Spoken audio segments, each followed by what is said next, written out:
많은 사람들이 문제 없는 교회를 찾습니다. 그래서 소문을 듣고 또 문제가 없다고 하면 그 교회를 선택하기도 하죠. 그런데 우리가 다녀보셔서 아시는 것처럼 또 여러 교회를 경험해서 아시는 것처럼 세상에 문제 없는 교회는 없습니다. 중요한 것은 그 문제와 갈등을 어떻게 풀어가느냐가 중요한 것이죠. 미국에 설교도 잘하시고 또 인자하기로 소문난 목사님께서 한 번은 정신없이 다른 생각을 하다가 그만 신호 위반을 하고 그냥 지나가고 말았어요. 그런데 문제는 많은 성도들이 그 장면을 보고 말았습니다. 저녁이 되었는데 목사님께 연락이 왔어요. 목사님, 내일 저녁에 우리 함께 식사 좀 하시죠. 그 마음이 덜컹했습니다.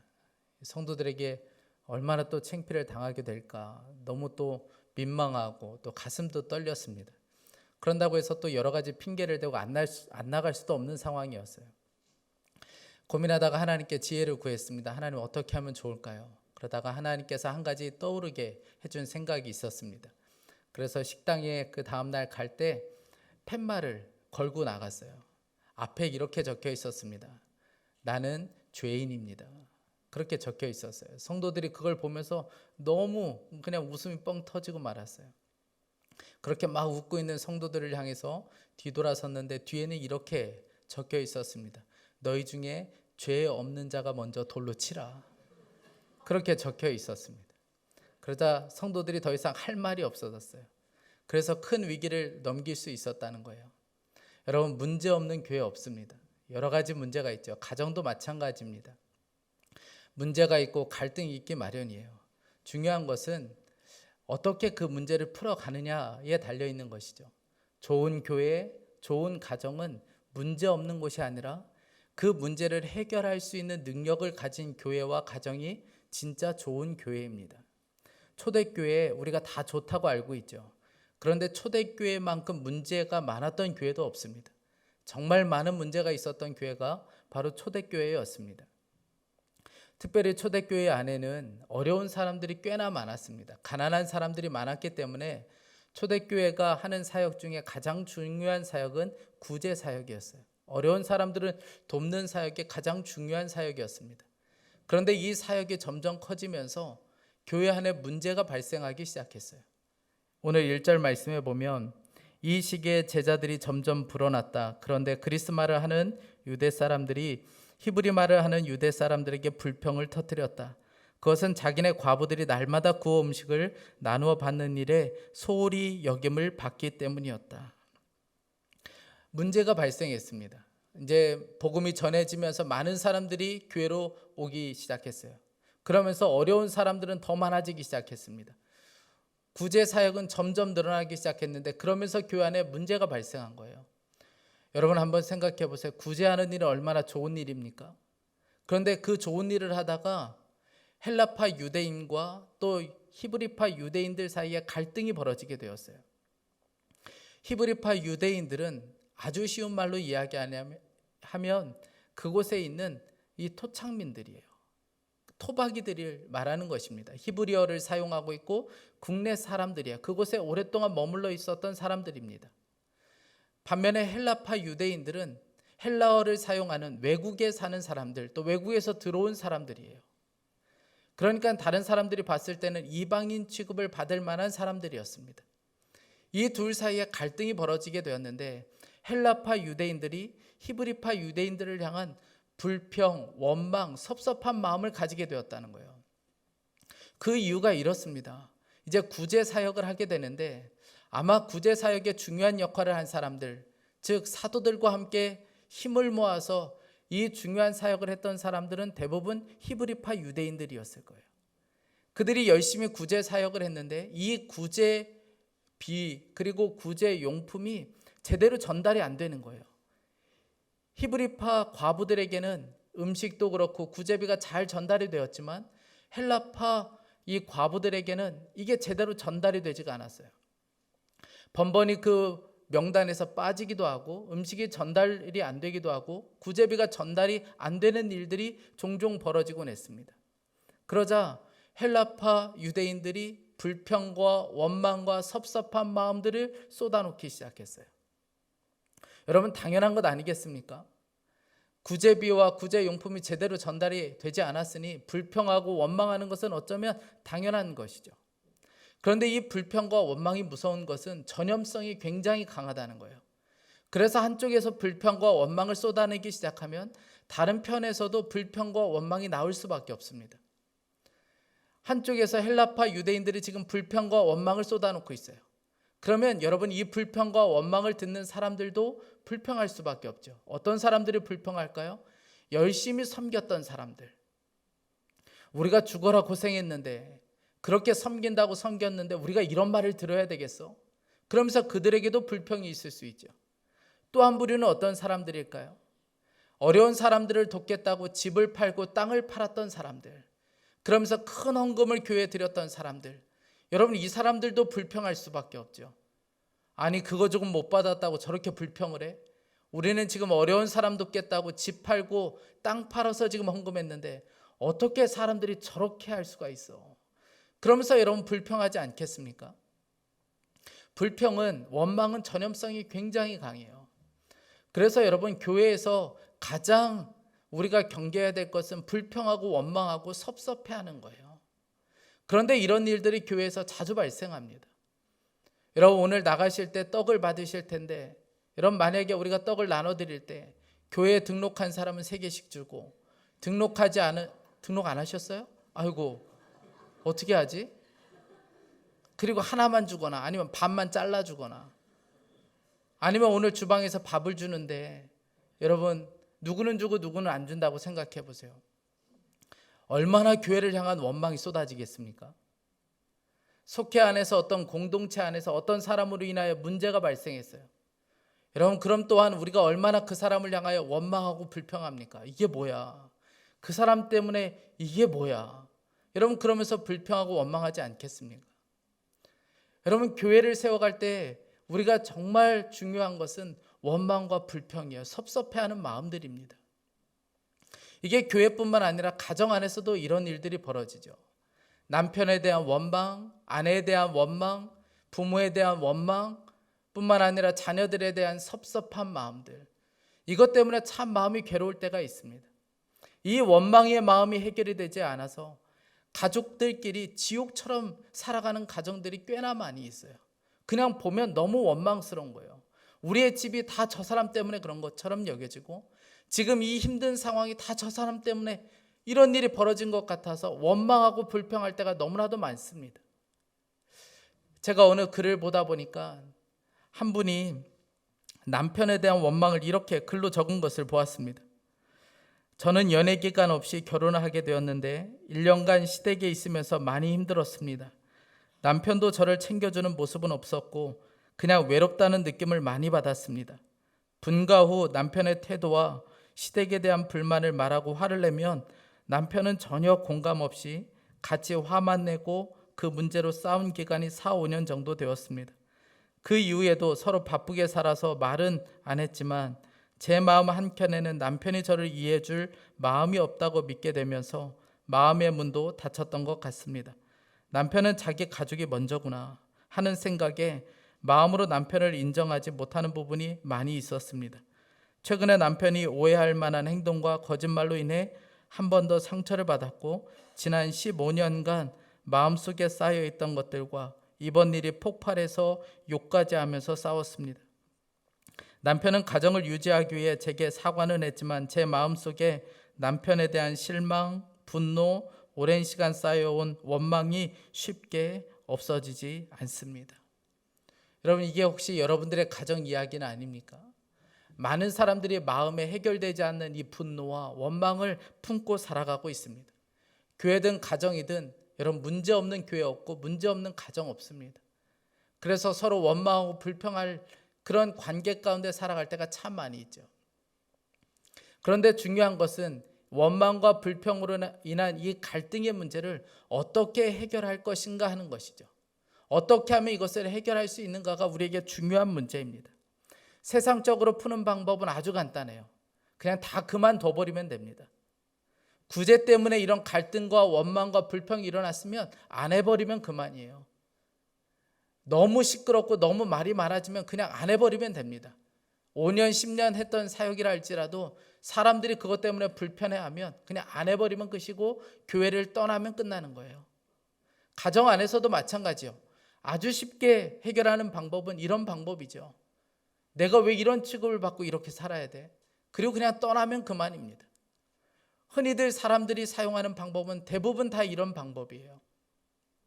여러분, 그런데 성숙한 교회, 성숙한 가정은 문제를 풀어가는 방법이 다릅니다. 성숙한 교회와 가정 안에도 문제는 많아요. 그런데 풀어가는 방식이 다른 거예요. 이게 겉으로 보면 오늘 말씀에 나오는 이 문제가 구제하는 일이 너무나도 많아졌기 때문에 벌어진 것처럼 보여지고, 또 구제를 잘못했기 때문에 벌어진 것처럼 보여질 수 있습니다. 표면적으로는 그래요. 그러나 이 일이 벌어질 수밖에 없었던 진짜 이유는 따로 있었습니다. 사도들, 12사도들은 이 일이 벌어진 이유를 너무나도 잘 알고 있었어요. 이 일의 가장 큰 이유가 바로 자기 자신들에게 있었다는 것을 사도들은 아주 잘 알고 있었습니다.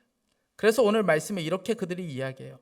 2절 말씀에 그래서 12사도가 제자들을 모두 불러놓고 말하였다.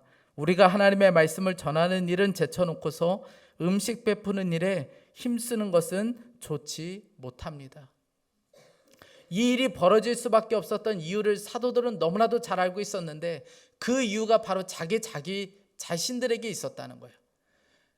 사도들이 그동안 구제하는 일로 인하여, 다른 사람을 돕는 일로 인하여 기도할 시간이 없었어요. 말씀을 제대로 전파할 시간이 없었습니다. 그러면서 이런 일이 벌어질 수밖에 없었던 거예요. 그래서 사도들이 지금 사람들 앞에서 이렇게 공개적으로 이야기하고 있는 거예요. 우리들 책임입니다. 우리가 잘못 살았습니다. 우리가 잘못했습니다. 우리가 기도하지 못했고 우리가 말씀을 제대로 전파하지 못했습니다. 다 우리 책임입니다. 우리가 잘못했습니다. 지금 그렇게 공개적으로 말하고 있는 거예요. 여러분, 이렇게 말하는 것이 쉬운 일입니까? 우리 집이 이렇게 된 것은 다 제 책임입니다. 우리 가족들이 저렇게 어려워하는 것은 다 저 때문에 그렇습니다. 우리 공동체가 어려움을 겪고 있는 이유는 바로 저 때문에 그렇습니다. 여러분, 이렇게 말할 수 있는 사람이 우리 중에 몇 사람이나 될까요? 사실 이 말 하지 못해서 갈등이 계속되고 있는 거잖아요. 가정 안에서도 그렇고 교회 안에서도 갈등이 계속 일어나고 싸움이 계속 일어나는 이유는 이 말 한마디 하지 못해서 여러분 계속 그런 거 아닙니까? 제가 가끔씩 짜증스러운 말을 하면 제 아내가 저에게 그렇게 이야기해요. 요즘 기도 안 하나 봐요. 성령이 충만하지 않은 것 같은데? 그럼 진짜 열받아요.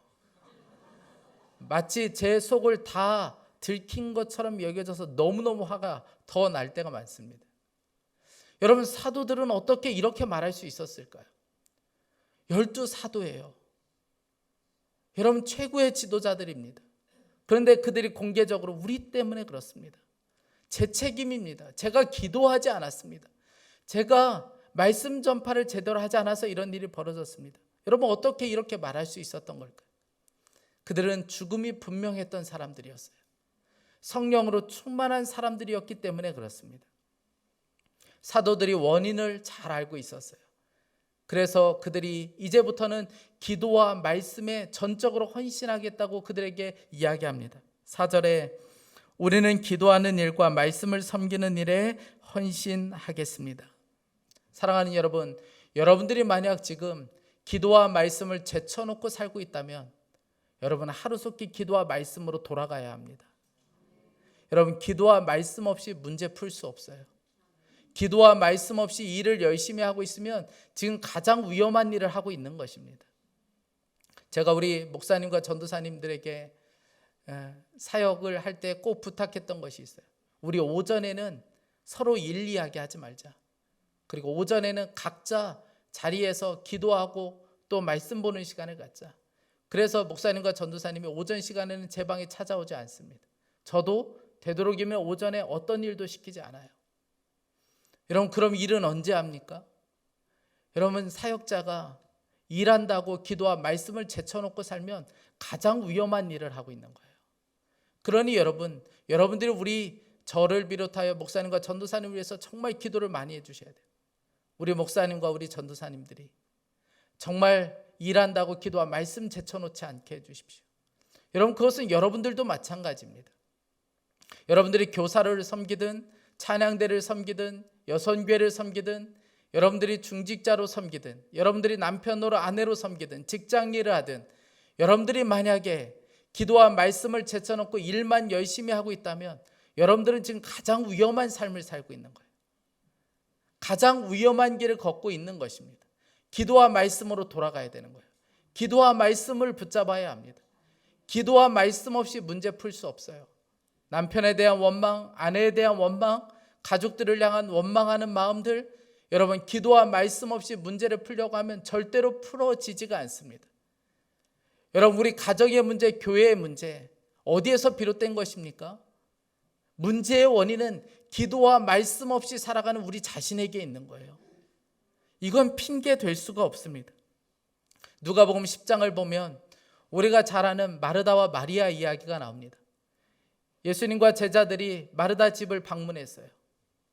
그때 마르다는 예수님과 제자들에게 음식을 대접하기 위해 정신없이 주방에 들어가서 부엌 일을 하느라 정신이 없었어요. 그런데 동생 마리아는 얘가 눈치도 없이 예수님의 발 앞에서 그냥 예수님의 말씀만 듣고 있는 거예요. 그때 마르다가 그 모습을 보면서 원망과 불평이 쏟아지기 시작했어요. 그런 그 마르다를 향하여 예수님께서 이렇게 말씀하십니다. 누가복음 10장 42절에 몇 가지만 하든지 혹은 한 가지만이라도 족하니라. 마리아는 이 좋은 편을 택하였으니 빼앗기지 아니하리라. 여러분, 예수님께서 말씀하신 좋은 편이란 어떤 편일까요? 예수님은 봉사를 많이 하기를 원하지 않습니다. 좋은 편을 택하기를 원하세요. 그 좋은 편이라는 것은 주님과 친밀한 교제 가운데 있는 자리, 기도와 말씀이 있는 그 자리를 말하는 것이죠. 우리에게 진짜 중요한 것은 바로 그 자리예요.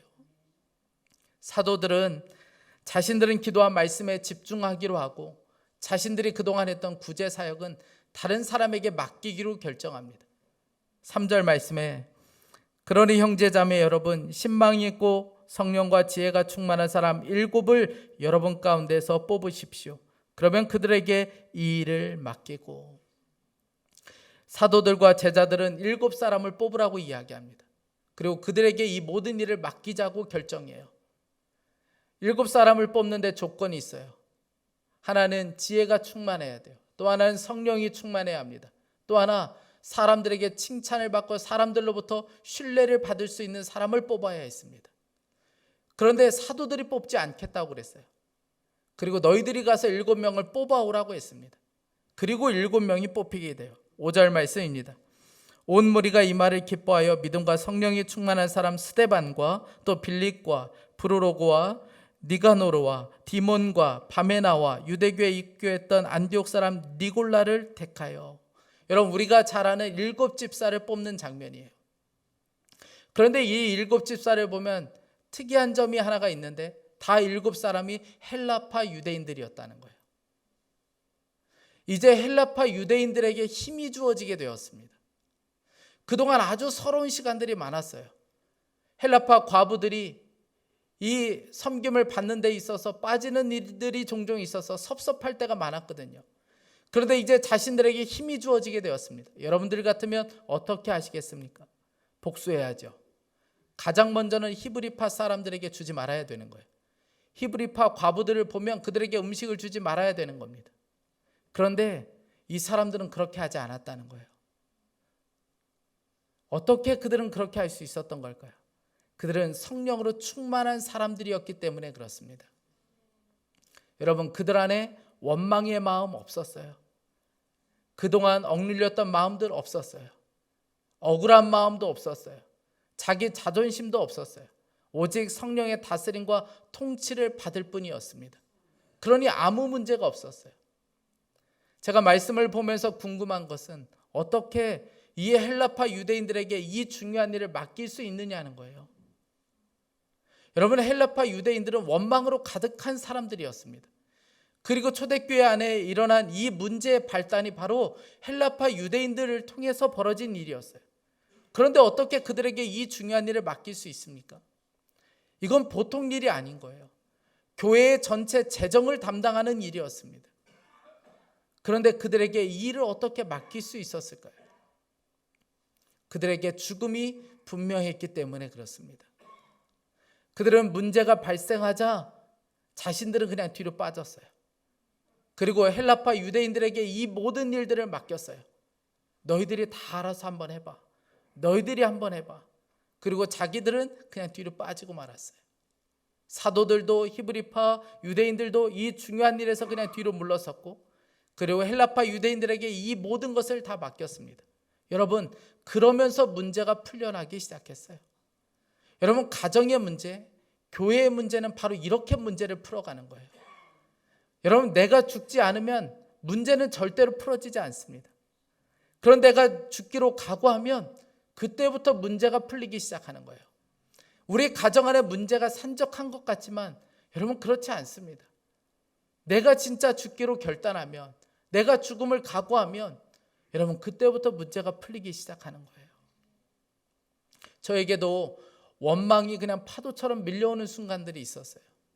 그때가 언제냐면 저희 아버지가 병원에서 투병 생활하는 한 3년의 시간들이었습니다. 암 진단을 받고, 그리고 이제 의사이신 권사님의 도움을 받아서 병원에서 수술도 받고, 그리고 이제 치료가 시작이 되었어요. 너무 정말 감사한 일이죠. 그런데 병원에서 투병하고 또 병원 생활하는 것이 어떠한 생활인지 그때는 잘 몰랐어요. 무조건 서울로 오시라. 내가 옆에서 도울 테니 무조건 서울로 오시라. 어머니는 오실 필요 없다. 아버지만 오시면 된다. 그래서 병간호가 시작되었어요. 그런데 가족들 병간호 해보신 분들을 잘 아시잖아요. 이게 얼마나 어려운 일인지. 한 3번 수술 받으시고 입원하고 퇴원하는 이 시간이 여러 번 반복이 되었어요. 그런데 이게 만만치 않은 거예요. 이제 문제가 실제적으로 다가오기 시작했습니다. 당장은 병원비가 문제예요. 또 옆에서 병간호하는 것은 더 큰 문제였습니다. 목회도 해야 되고 가족들도 있고, 그리고 병원에 가서 병간호도 해야 되고, 이게 쉽지가 않은 거예요. 그러면서 제 안에 원망의 마음이 올라오기 시작했어요. 다른 사람을 병간호하는 것도 아니고 제 아버지를 병간호하는데도 불구하고 제 안에 막 원망이 올라오기 시작하는 거예요. 아니, 형님도 계시고 어머니도 계신데 왜 내가 이 일을 다 감당해야 되나?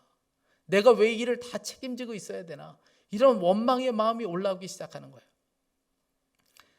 제가 지금도 참 죄송한 게, 딱 한 번 병원에 가야 되는데 아침에 너무 가기 싫은 거예요. 그 병원에 가서 그 좁은 데 앉아서 하루 종일 있어야 되는 이게 너무너무 힘든 거예요. 그래서 딱 한 번 너무 가기 싫은 날이 있었어요.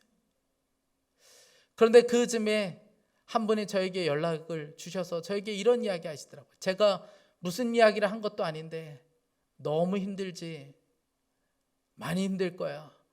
그런데 외아들이라고 생각하고 섬겨야 돼. 그냥 아들은 나 하나밖에 없다. 이런 마음 가지고 섬겨야 돼. 이거밖에는 방법 없어. 그렇게 이야기해 주셨어요. 그때 주님께서 제 마음에 너무나도 강하게 주셨던 마음이 있었어요. 후회 없이 사랑하라. 후회 없이 섬기라.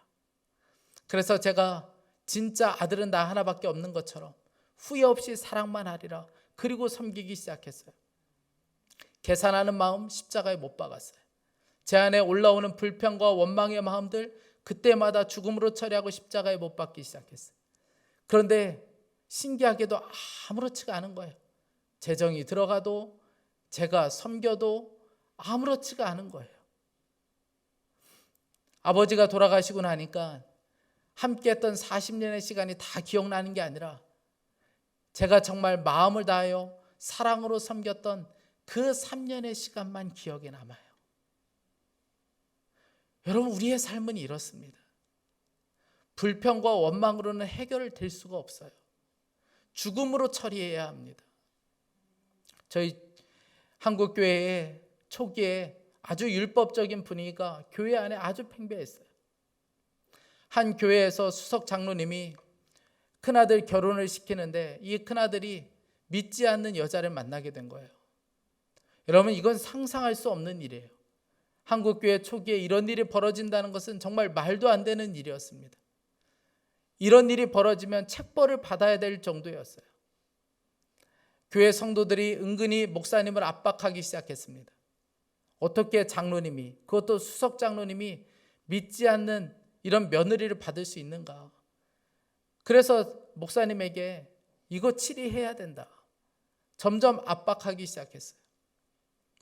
목사님이 알겠다. 내가 그러면 치리하고 책벌하겠다. 그렇게 이야기하고 그 다음 주 주일날 예배 다 끝나고 광고 시간에 광고했어요. 우리 수석 장로님의 큰아들이 믿지 않는 자매를 만나서 결혼을 하게 되는데, 그래서 장로님을 좀 책벌해야 되겠습니다.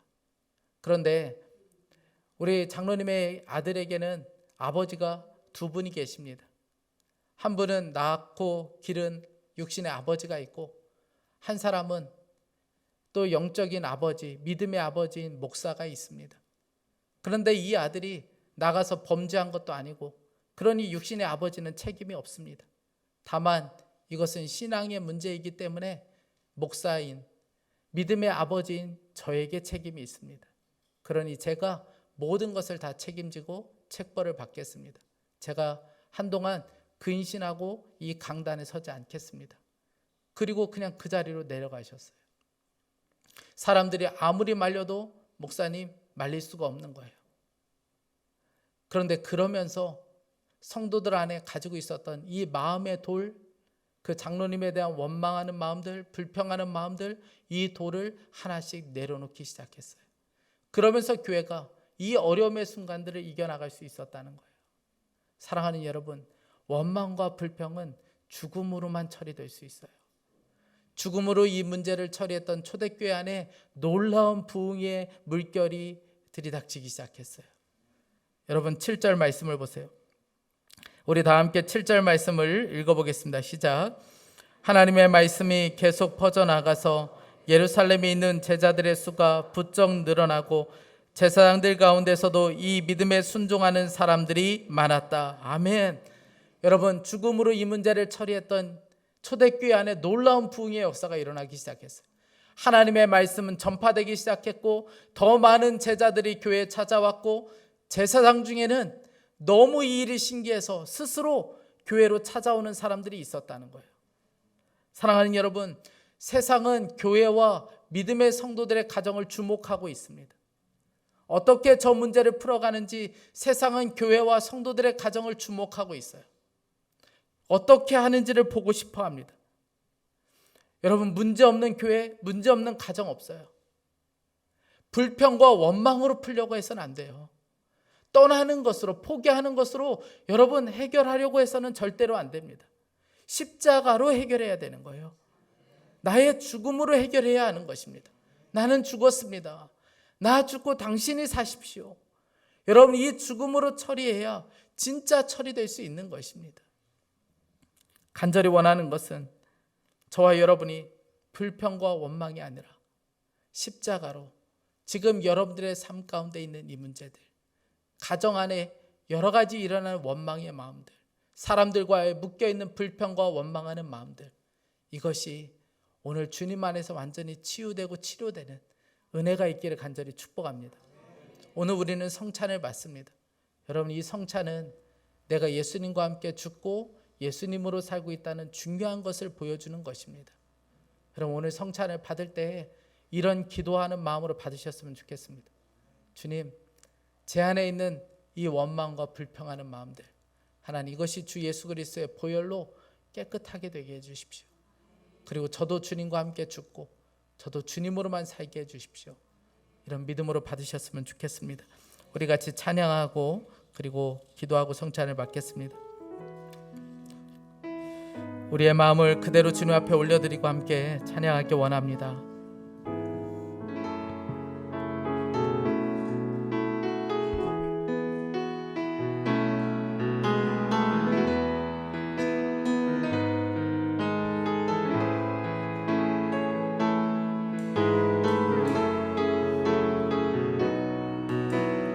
마음이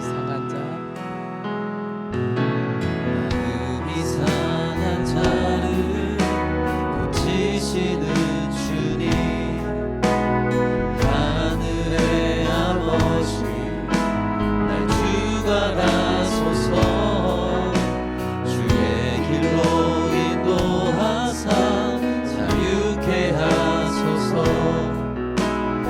새 일을 행하사 분케 하소서. 의에 줄이고 의에 줄이고 목이 마르니 성령의 기름 부소서. 의에 줄이고 목이 마르니 내 잔을 채워. 우리 다시 한번 찬양하겠습니다. 마음이 상한 자, 마음이 상한 자를 고치시는 주님, 하늘의 아버지 날 주관하소서. 주의 길로 인도하사 자유케 하소서. 새 일을 행하사 분케 하소서. 의에 줄이고 목이 마르니 성령의 기름 부소서. 의에 줄이고 목이 마르니 내 잔을 채워 주소서. 우리 이 시간에 좀 같이 기도하기 원합니다. 먼저 우리 안에 온전한 치유가 있기를 위해서 함께 기도하기 원합니다. 해결되지 않은 우리 안에 사람에 대한 원망과 불평의 마음들, 하나님, 이것 때문에 너무나도 괴롭습니다. 하나님, 여전히 끓어오르는 분노와 끓어오르는 원망으로 인하여 관계는 깨어지고 사람들은 멀어지고 있습니다. 사랑하는 하나님, 우리의 마음 안에 있는 하나님 원망과 불평의 마음이 주 예수 그리스도의 보혈로 깨끗하게 되게 하여 주옵소서. 특별히 하나님, 가족들을 향한 원망, 하나님 이 원망의 감옥에서 나올 수 있게 하여 주옵소서. 우리 간절한 마음으로 함께 합심하여 기도하겠습니다. 오 사랑하는 하나님 아버지, 오늘 우리의 마음을 정직하게 주님께 내어놓겠습니다. 하나님 아버지, 우리가 원망의 감옥에서 나올 수 있게 하여 주옵소서. 하나님, 사람에 대한 끊임없이 올라오는 원망의 마음들, 하나님 불평의 마음들, 사랑하는 하나님 아버지, 우리의 마음을 고쳐주소서. 주 예수 그리스도의 보혈로 하나님 아버지, 우리를 치유하여 주시기를 간절히 원합니다. 우리의 상한 마음을 고쳐주시고 하나님 우리를 회복시켜 주옵소서. 하나님 아버지, 우리의 가정이 하나님 아버지 다 치유하소서. 하나님 아버지, 하나님의 남편을 향한 원망의 마음들, 자녀들을 향한 원망의 마음들, 부모에 대한 하나님 아버지 원망의 마음들로 인하여 우리의 마음이 상하고 우리의 마음이 너무나도 괴로울 때가 많습니다. 오 사랑하는 하나님 아버지, 오늘 우리의 마음을 고쳐주시고 우리의 마음을 회복시켜 주소서. 우리가 원망의 감옥에서 나올 수 있게 하여 주시고 불평과 원망의 감옥에서 이제는 풀려날 수 있게 하여 주시기 원합니다. 오 사랑하는 하나님 아버지, 주님께서 우리의 마음 안에 진정한 회복을 주시고 하나님 우리의 마음을 만져주시길 원합니다. 하나님, 가족들 안에 하나님 원망과 불평의 마음들, 하나님 아버지 진짜 지옥처럼 여겨지는 하나님 가족이 하나님 아버지 관계가 풀어질 수 있게 하여 주시고 하나님 아버지 우리가 회복되는 역사가 있게 하여 주시기 원합니다. 오 사랑하는 하나님 아버지, 우리를 회복시켜 주셔서 우리의 마음을 만져주셔서 우리의 마음을 주님께서 위로하여 주시고 하나님 아버지, 아버지를 향한 하나님 아버지, 어머니를 향한 하나님 여전히 마음의 괴로움 가운데 있는 하나님 아버지 주님 사랑하는 성도들도 있습니다. 오늘 그 마음을 풀어주시고 그 마음을 회복시켜주시고 그 마음을 주님께서 위로하시고 만져주시기 원합니다. 사랑하는 하나님 아버지, 주님께서 오늘도 하나님 아버지 역사가 우리 가운데 있게 하여 주옵소서. 목이 마르니 내 잔을 채워 주소서. 사랑하는 하나님께 우리 다시 한번 기도하기 원합니다. 여러분, 불평과 원망의 마음으로 죽을 것 같죠? 그런데 우리는 이미 죽은 자가 되었습니다. 나는 죽었습니다. 나 죽어 당신이 사십시오. 여러분, 분명하게 고백하는 것만이 이 문제를 풀 수가 있습니다. 우리 이 시간에 함께 기도할 때 하나님, 이 십자가 복음을 붙잡을 수 있게 하여 주옵소서. 나는 죽었습니다. 나 죽고 당신이 사십시오. 하나님, 이 고백으로 우리가 살게 하여 주옵소서. 하나님뿐만 아니라 기도와 말씀을 붙잡게 하여 주십시오. 우리 간절한 마음으로 주여 한번 부르짖고 기도하겠습니다. 주여, 오 사랑하는 하나님 아버지,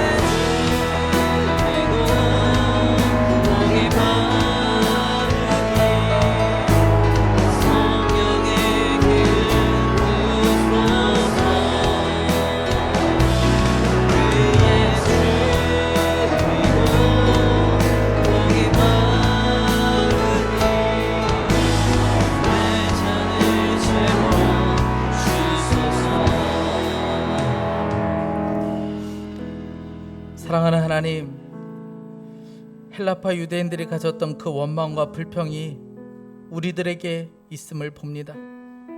사람에 대한 원망의 마음으로 괴로울 때가 참 많습니다. 사람을 마주하는 것이 고통스러운 순간들이 너무나도 많습니다. 주님, 이 시간 우리로 하여금 이 원망의 감옥에서 풀려날 수 있게 하여 주십시오. 원망과 불평으로 마음이 상한 자들의 마음을 고쳐주시길 원합니다. 특별히 하나님, 가족들을 향한 원망의 마음으로 고통 중에 있는 성도들의 마음 안에 온전한 치유와 회복의 역사가 있게 하여 주옵소서. 하나님, 십자가를 붙잡게 하여 주시기 원합니다. 나는 이미 죽었습니다. 나 죽어 진짜 당신이 사십시오.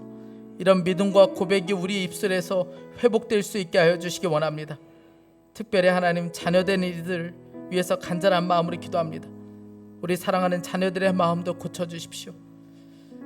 세상에 대한 불평과 원망의 마음들, 특별히 부모에 대한 해결되지 않는 그 불편한 마음들, 원망의 마음들, 주님이 찾아가 주셔서 저들의 마음 안에도 온전한 회복의 역사가 있게 하여 주옵소서.